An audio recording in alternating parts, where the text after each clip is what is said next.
Zero backlog sa mga kasong hawak ng NAPOLCOM matatapos na sa huling araw ng 2025. Detalye mula kay RH5 Val Gonzalez. Val.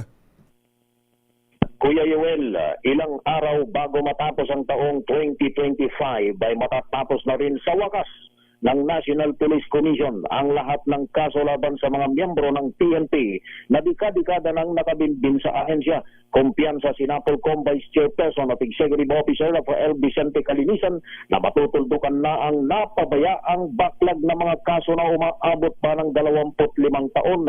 Aniya, ang pagkumpleto ng backlog na mga kaso ay resulta ng sama-samang pagsisikap, disiplina at integridad ng mga opisyal at kawani ng NAPOLCOM sa buong bansa. Sa milestone na ito, sabi ni Calinisan, pinatunayan ng NAPOLCOM ang papel nito bilang isang institusyon na nagpapanatili ng accountability sa loob ng police service at nagtataguyod ng katarungan at patas para sa mamamayang Pilipino. Ako si Val Gonzalez, DZRH, una sa Pilipinas, una sa Pilipino.